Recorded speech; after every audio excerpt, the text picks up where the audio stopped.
సంగారెడ్డి జిల్లా కేంద్రంలో పలు అభివృద్ధి కార్యక్రమంలో మంత్రి దామోదర రాజనరసింహ పాల్గొన్నారు.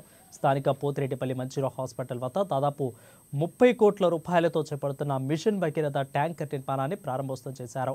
మహిళా స్వయం సహాయక సంఘాల ద్వారా ఏర్పాటు చేసిన పెట్రోల్ బంకు నిర్మాణానికి శంకుస్థాపన చేసి మహిళా కాంప్లెక్స్లను కూడా ప్రారంభించారు. అనంతరం ప్రభుత్వ ఆసుపత్రికి నూతనంగా అంబులెన్స్లను ప్రారంభించారు.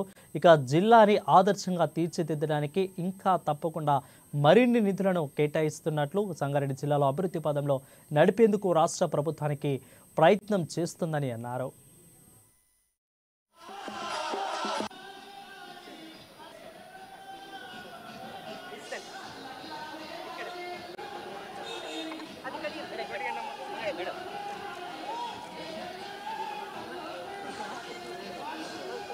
నేను ఆనాటి నుంచి కూడా ఒకటే సిద్ధాంతాన్ని నమ్ముతాను. Girl child education. అమ్మాయి చదువుకోవాలి. అమ్మాయి చదువుకుంటే విద్య సంస్కారం అనేది పెరుగుతుంది, మార్పు వస్తుంది. ఒక చెల్లెలుగా, ఒక తల్లిగా, ఒక భార్యగా బాధ్యతతోటి వ్యవహరిస్తుంది అనేది మన పెద్దలు చెప్పే సలహాలు, అనుభవాలు. ఈరోజు ఇంకా చాలా ఎదగాలి. గ్రామ సమైక్య, గ్రామంలో సభ్యురాలు, మండల సమైక్య, జిల్లా సమైక్య.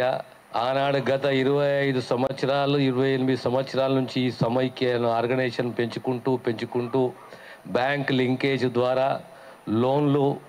కానీ ఏదో ఒక్క జాగల ఒక్క లొసుగు మాత్రం ఉన్నది. అది లొసుగు ఏంది అనేది చెప్పకముందు మన అందరికీ ప్రత్యేకంగా స్ఫూర్తిదాతైన సావిత్రిబాయి పూలే జన్మదినం ఈరోజు.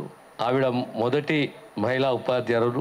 సంపూర్ణంగా నమ్మింది వనిత విద్యావంతురాలు కావాలని చెప్పేసి వారిని స్ఫూర్తిగా తీసుకొని ఈరోజు మనం ముందుకు పోవాలి. కానీ నేను అబ్జర్వ్ చేసింది ఏంది అంటే, మనం లోన్లు తీసుకుంటున్నాము, తిరిగి చెల్లిస్తున్నాము, కానీ సంపూర్ణంగా వ్యాపార రీత్యా పెట్టుబడులు ఎందుకు పెట్టలేకపోతున్నాము. మహిళలు వంటింటికే పరిమితం కావాల్సిన స్థితి నుంచి ఇక్కడ దాకా వచ్చినాం. మేము పెట్రోల్ బంక్ నడిపేదాకా వచ్చినామని చెప్పింది. ఇప్పటికే స్థానిక సంస్థల్లో 50% ఉన్న మీరు వచ్చే అసెంబ్లీ ఎన్నికల్లో, వచ్చే పార్లమెంట్ ఎన్నికల్లో 33% రిజర్వేషన్ తీసుకొని మాలాగా వేదిక మీదకి మీరు కూడా 33% రావడానికి భారత ప్రభుత్వం మీకు అధికారం కల్పించింది, అవకాశం కల్పించింది. కాబట్టి సోదరి మహానంద చెప్పినట్టు ఇప్పటి నుంచి మీరు అంతా ప్రిపేర్ కావాలి. ఇంతకాలం సర్పంచులు, ఎంపీటీసీలు, మున్సిపల్ చైర్మన్ల కాడికి ఆగిపోయిన మీరు భవిష్యత్తులో అసెంబ్లీలో 33%, పార్లమెంట్లో 33% కూడా రావడానికి ముందుకు రావాలి. ముందుగా జిల్లా పీడీ, డిఆర్డీఏ అధికారులు